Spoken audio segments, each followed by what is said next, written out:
అధ్యక్ష, ఈరోజు ఒక చారిత్రాత్మకమైనటువంటి నిర్ణయం తీసుకోవడం, ఆ నిర్ణయం శాసనసభలో చర్చకు పెట్టడం, ఆ చర్చలో పాల్గొనడం చాలా ఆనందంగా ఉందని చెప్పి తెలియజేస్తున్నాను అధ్యక్ష. స్వతంత్రం వచ్చింది దేశానికి దాదాపుగా 79 సంవత్సరాలు పూర్తయి మనం ప్రయాణం చేశాం అధ్యక్ష. ఈ 79 సంవత్సరాల్లో 35 సంవత్సరాలు దేశంలో కానీ రాష్ట్రంలో కానీ సగభాగం ఉన్నటువంటి వర్గం బలహీన వర్గం అధ్యక్ష. స్వతంత్రం వచ్చిన తర్వాత 35 సంవత్సరాలు సగభాగం ఉన్నటువంటి బలహీన వర్గాలు కేవలం ఓటు వేసినటువంటి యంత్రాలకే ఉపయోగపడ్డారు తప్ప రాజకీయంగా కానీ ఆర్థికంగా కానీ సామాజికంగా కానీ ఎటువంటి అవకాశాలు కూడా రానటువంటి విషయాన్ని ఒక్కసారి ఈ సభ ద్వారా ఒక్కసారి బలహీన వర్గాలకి గుర్తు చేస్తున్నాను. 1982 విశ్వవిఖ్యాత నట సార్వభౌములు నందమూరి తారక రామారావు గారు తెలుగుదేశం పార్టీ పెట్టిన తర్వాత బలహీన వర్గాలకి ఆర్థికంగా సామాజికంగా రాజకీయంగా సముచితమైనటువంటి గౌరవం దక్కిన విషయం కూడా ఈ సందర్భంగా తెలియజేస్తున్నాను అధ్యక్ష. 1982లో పార్టీ పెట్టిన తర్వాత మొదటి ఎన్నికల్లో ఆ రోజు వరకు బలహీన వర్గాలు ఎక్కడ ఎమ్మెల్యేలుగా కానీ పార్లమెంట్ సభ్యులుగా కానీ లోకల్ బాడీస్లో కానీ నాయకత్వం వహించినటువంటి సందర్భాలు లేవు అధ్యక్ష. ఫస్ట్ టైం 83లో ఎన్టీ రామారావు గారు పార్టీ పెట్టిన తర్వాత ఈ రాష్ట్రంలో బలహీన వర్గాలకి రాజకీయంలో సముచితమైనటువంటి స్థానం ఇచ్చి ఎప్పుడు శాసనసభలో అడుగు పెట్టనటువంటి బలహీన వర్గాలని చట్టసభలకి పంపించినటువంటి పార్టీ తెలుగుదేశం పార్టీ. పసుపు జెండా అని గర్వంగా సగర్వంగా ఒకసారి గుర్తు చేస్తున్నాను అధ్యక్ష. ఈ విషయాలు ఎందుకు చెప్తున్నానంటే చాలా మందికి తెలియదు అధ్యక్ష. తెలుగుదేశం పార్టీ పుట్టిన తరువాత చాలా మంది పుట్టారు. తెలుగుదేశం పార్టీ 4-5 సార్లు అధికారంలోకి వచ్చిన తర్వాత కూడా చాలా మంది పుట్టారు. అటువంటి చాలా మందికి ఈ విషయాలు తెలియనటువంటివి ఒక్కసారి ఈ సందర్భంగా గుర్తు చేస్తున్నాను అధ్యక్ష. అయితే ప్రధానంగా ఈరోజు రిజర్వేషన్లు అధ్యక్ష. ఈ రిజర్వేషన్లు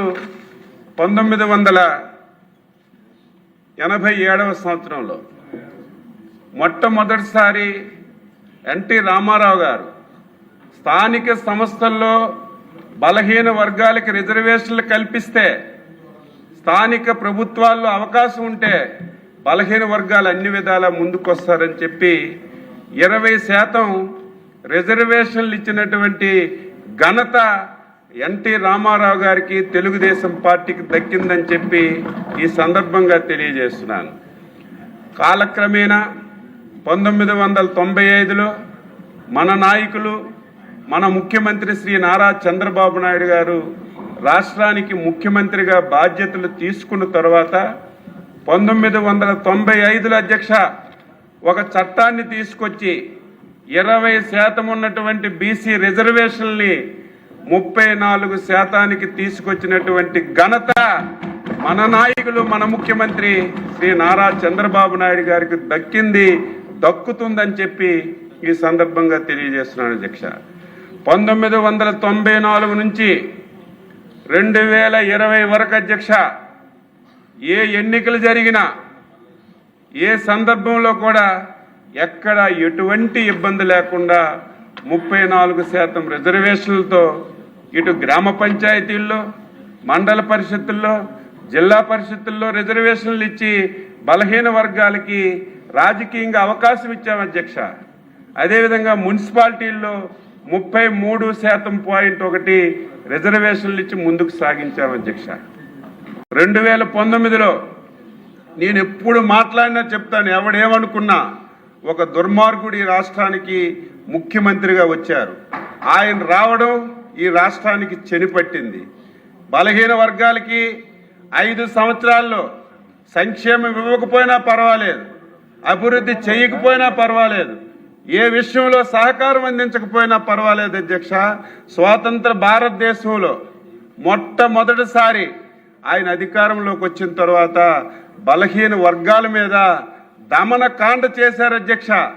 బలహీన వర్గాల మీద దాడులు చేసి జైల్లో పెట్టి ఏ విధంగా హింసించారో మీ అందరికీ తెలుసు అధ్యక్ష. దీనికి కారణం ఏమిటంటే 1982 తెలుగుదేశం పార్టీ పుట్టినప్పటి నుంచి చాలాసార్లు అధికారంలో ఉన్నాం, చాలాసార్లు ప్రతిపక్షంలో ఉన్నాం. కానీ అధికారం ఉన్నా ప్రతిపక్షం ఉన్నా నిరంతరం తెలుగుదేశం పార్టీకి అండగా దండగా ఉన్నటువంటి వర్గం బలహీన వర్గం అని చెప్పి బలహీన వర్గాల మీద కక్ష కట్టారు అధ్యక్ష.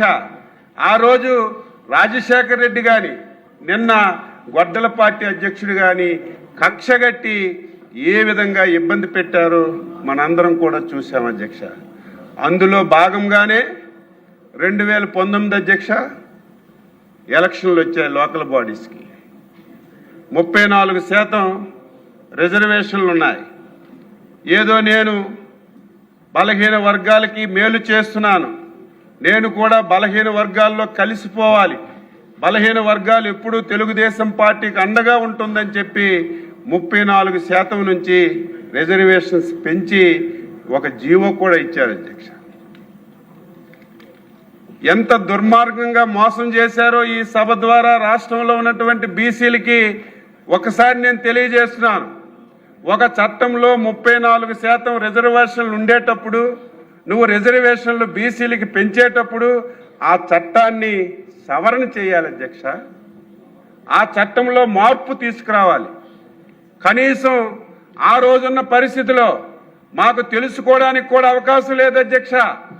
5 సంవత్సరాలు ఏ జీవో పెట్టినా ఏ నిర్ణయం తీసుకున్నా ఎక్కడ బయట పెట్టిన సందర్భాలు లేవు అధ్యక్ష. కనీసం చూసి తెలుసుకొని మేము ఏదైనా లీగల్గా ముందుకెళ్దామన్నా 5 సంవత్సరాలు ఎక్కడ జీవోలు కానీ ప్రభుత్వ నిర్ణయాలు కానీ బయటకు తెలియకపోవడం వల్ల చాలా నష్టపోయాం. అందులో కూడా చట్ట సవరణ చేయకుండా రిజర్వేషన్లు పెంచి నేను బీసీలకి ఏదో ఎక్కువ చేశానని చెప్పి మాయ మాటలు చెప్పి లబ్ధి పొందాలని ప్రయత్నం చేశారు అధ్యక్ష. ఆ రిజర్వేషన్ల మీద కోర్టుకు వెళ్ళింది అధ్యక్ష సమ్ రెడ్డి. నేను ఎంక్వైరీ చేయమన్నాను, అది కూడా ఈ దుర్మార్గుడు పన్నినటువంటి పన్నాగమని బయటికి బీసీలకు రిజర్వేషన్లు ఇస్తున్నామని చెప్పి మళ్ళీ వాళ్ళనే కోర్టుకు పంపించి ఆ రిజర్వేషన్లు అమలు చేయకుండా కోర్టులో అడ్డంకి వేసినటువంటి దుర్మార్గులు కూడా వీలే అనేది నేను అనుమానం పడుతున్నాను అధ్యక్ష. ఈరోజు హైకోర్టులో మీరిచ్చిన జీవో కొట్టేశారు. బాధ్యత గల ప్రభుత్వం అయితే బీసీల పట్ల మీకు ఏమైనా ప్రేమ అభిమానం ఉంటే వెంటనే సుప్రీంకోర్టుకి వెళ్ళి మంచి లాయర్లను పెట్టి వాదన చేసి చివరి నిమిషం వరకు రిజర్వేషన్లు అమలు చేయడానికి ప్రయత్నం చేయాలి అధ్యక్ష. ఆదరాబాదరాగా హైకోర్టులో ఎప్పుడైతే వ్యతిరేకం వచ్చిందో సుప్రీంకోర్టు 50% రిజర్వేషన్లు ఇవ్వడానికి వీలు లేదని ఒక్క పదాన్ని తీసుకొని ఎస్సీ ఎస్టీలకి మిగిలినటువంటి 24%తో ఆదరాబాదరగా ఎలక్షన్లకు వెళ్ళి బీసీలకి ఎంత అన్యాయం చేశారు అధ్యక్ష. ఎన్ని పదవులు పోయాయి? సర్పంచుల్లో పదవులు పోయాయి, ఎంపీపీల్లో పోయాయి, జడ్పీటీసీల్లో పోయాయి, మేయర్లో పోయాయి. మొత్తం పదవులన్నీ కూడా ఈ దుర్మార్గులు నెరవేరిపోయాయి అధ్యక్ష. మేము మాటిచ్చాం. అందులో మా యువ నాయకుడు నారా లోకేష్ బాబు గారు యువగలం పాదయాత్రలో నేను కూడా అధ్యక్షుడిగా చాలా ప్రాంతాలకు వెళ్ళాం. ఎక్కడ మైకు దొరికినా, ఎక్కడ బలహీన వర్గాలు వచ్చినా బీసీలకు అన్యాయం జరిగింది. రేపు ఎన్డీఏ అధికారంలోకి వస్తే 6 నీరైనా మేము మళ్ళీ పాత రిజర్వేషన్లని తీసుకొచ్చి ఈ రాష్ట్రంలో బలహీన వర్గాలకి న్యాయం చేస్తామని ఆ రోజు యువ నాయకులు కానీ పవన్ కళ్యాణ్ గారు కానీ ముఖ్యంగా నాయకత్వం వహిస్తున్నటువంటి మన ముఖ్యమంత్రి చంద్రబాబు నాయుడు గారు కూడా బలహీన వర్గాలకి ఒక మనోధైర్యాన్ని ఇచ్చారు అధ్యక్ష. ఎలక్షన్ మేనిఫెస్టోలో పెట్టాం, కానీ ఇది సాధించగలమా, ఏం చేయగలమని చెప్పి చాలా ఆందోళన చెందాం అధ్యక్ష. ఈలోగా సుప్రీంకోర్టు ఒక గైడ్లైన్స్ ఇచ్చింది, యాక్సెప్ కమిషన్ వేయమని చెప్పి. బీసీల యొక్క పాపులేషన్ తెలుసుకోమన్నారు. అదంతా ఒక పక్క జరుగుతుంది అధ్యక్ష. ఈలోగా స్థానిక సంస్థల ఎన్నికలు వచ్చాయి. ఇప్పటికే సర్పంచుల పదవీ కాలం అయిపోయింది, కార్పొరేషన్ మేయర్లు, మున్సిపల్ చైర్మన్స్ పదవీ కాలం అయిపోయింది. రేపు సెప్టెంబర్ 29న మండలాలు, జిల్లా పరిషత్తులు పదవీ కాలం కూడా అయిపోతుంది అధ్యక్ష. ఈరోజు సకాలంలో నిర్ణయం తీసుకొని సకాలంలో ఎన్నికలు పెట్టకపోతే కేంద్ర ప్రభుత్వం ఇచ్చినటువంటి ఫైనాన్స్ గ్రాంట్స్ వేల కోట్ల రూపాయలు ఈ రాష్ట్రానికి నష్టం జరుగుతుంది అధ్యక్ష. అందుకే ముఖ్యమంత్రి గారు ఈరోజు కేబినెట్ సమావేశం ప్రత్యేకంగా పెట్టి ఒక చారిత్రాత్మకమైనటువంటి నిర్ణయం తీసుకున్నారు. ఏదైతే 1994 చట్టంలో 34% స్థానిక సంస్థల్లో పంచాయతీరాజ్లో రిజర్వేషన్లు ఇవ్వాలని, అదేవిధంగా మున్సిపాలిటీలో 33% ఒక పాయింట్ రిజర్వేషన్లు ఇచ్చి ఎలక్షన్లకు వెళ్ళాలని ఒక చారిత్రాత్మకమైనటువంటి నిర్ణయం తీసుకున్నారని చెప్పి ఈ సందర్భంగా తెలియజేస్తున్నాను. ఈ నిర్ణయం ఎవరు ఊహించలేదు, ఎవరు అనుకోలేదు.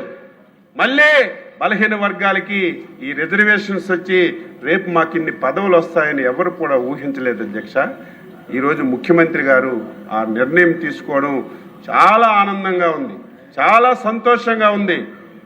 నిర్ణయం తీసుకోవడమే కాదు, రేపెట్టి పరిస్థితిలో అక్టోబర్ నెలలోపే ఎన్నికలన్నీ కూడా పూర్తి చేసి మళ్ళీ స్థానికంగా ఈరోజు బీసీలకు అధికారం ఇచ్చే కార్యక్రమం తీసుకోవడం చాలా సంతోషం అని చెప్పి ఈ సందర్భంగా తెలియజేస్తున్నాను. దీంతో పాటుగా ఈ రాష్ట్రం అధ్యక్ష అడ్డగోలుగా జిల్లాలు విడదీశారు, 26 జిల్లాలు చేశారు. పాతగా 13 జిల్లా పరిషత్తులు చేశారు. ఆ ఊర్లో ఉన్నవాడు ఈ జిల్లా పరిషత్తుకి రావాలంటే కష్టం. ఈ జిల్లా పరిషత్ మీటింగ్కి వస్తే అధికారులందరూ ఇంకొక జిల్లాల్లో ఉన్నారు. కనీసం ఇంకిత జ్ఞానం, ఆలోచన లేకుండా ఇష్టానుసారం చేశారు అధ్యక్ష. మేమందరం చెప్పాం. ఉదాహరణకి ఈరోజు పార్వతీపురం జిల్లా ఉంది, పాలకొండ నియోజకవర్గం ఉంది. జిల్లా పార్వతీపురం జిల్లా పరిషత్ మీటింగ్కి రావాలంటే శ్రీకాకుళం రావాలి. ఎవరైనా క్వశ్చన్ వేస్తే అధికారులు ఎక్కడున్నారంటే పార్వతీపురంలో ఉన్నారు, ఆన్సర్ చేసే వాళ్ళు లేరు. ఇటువంటి ఆలోచన చేయలేదు అధ్యక్ష. మళ్ళీ ఈరోజు మన ముఖ్యమంత్రి గారు ఆలోచన చేసి ఏవైతే ఈ రాష్ట్రంలో 28 జిల్లాలు ఉన్నాయో 28 జిల్లాలకి 28 జిల్లా పరిషత్తులు క్రియేట్ చేసినటువంటి ఘనత ఎన్డీఏ ప్రభుత్వానికి, మన ముఖ్యమంత్రి శ్రీ నారా చంద్రబాబు నాయుడు గారికి, పవన్ కళ్యాణ్ గారికి, లోకేష్ బాబు గారికి దక్కుతుందని ఈ సందర్భంగా తెలియజేస్తూ, బలహీన వర్గ సభ్యులారా ఆలోచన చేయండి. ఈ పార్టీ ఆ రోజు తెలుగుదేశం పార్టీ కానీ ఈరోజు ఎన్డీఏ కానీ బలహీన వర్గాల పునాదుల మీద పుట్టినటువంటి పార్టీలు.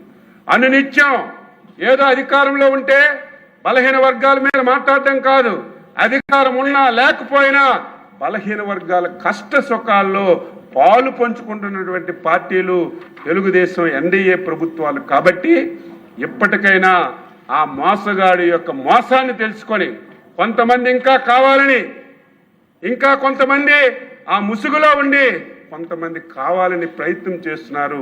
ఎప్పటికైనా ఇది మన సొంత ఇల్లు, మన సొంత పార్టీ తెలుగుదేశం, ఎన్డీఏ. కాబట్టి రేపు ఎన్నికల్లో ఈ నిర్ణయానికి మీరందరూ స్వాగతించి ఈ రాష్ట్రంలో అన్ని మున్సిపాలిటీలు, అన్ని జిల్లా పరిషత్తులు, అన్ని కార్పొరేషన్లు ఎక్కడ ఏ ఎన్నిక జరిగినా ఎన్డీఏ ప్రభుత్వానికి మీరు ఆశీర్వదించి గెలిపిస్తే ఈరోజు బలహీన వర్గాలకి మేము తీసుకున్నటువంటి ఈ నిర్ణయానికి ఒక అర్థం ఉంటుందని చెప్పి తెలియజేస్తూ, మరొకసారి ఒక బలహీన వర్గాల బిడ్డగా తెలుగుదేశం పార్టీలో ఇటువంటి చారిత్రాత్మకమైనటువంటి నిర్ణయం తీసుకున్నటువంటి నిర్ణయాల్లో ఒక సభ్యుడిగా ఉండి బలహీన వర్గాలకి ఈ శ్రమమైన నిర్ణయం తీసుకోవడం చాలా ఆనందంగా ఉంది.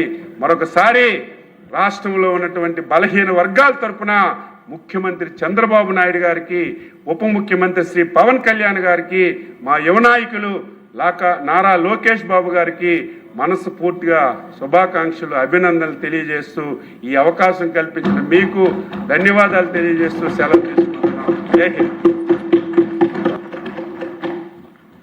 చాలా బలహీన వర్గం అన్నారు కానీ మీ అంత బలంగా ఎవరు లేరు, అంటే శారీరకంగా.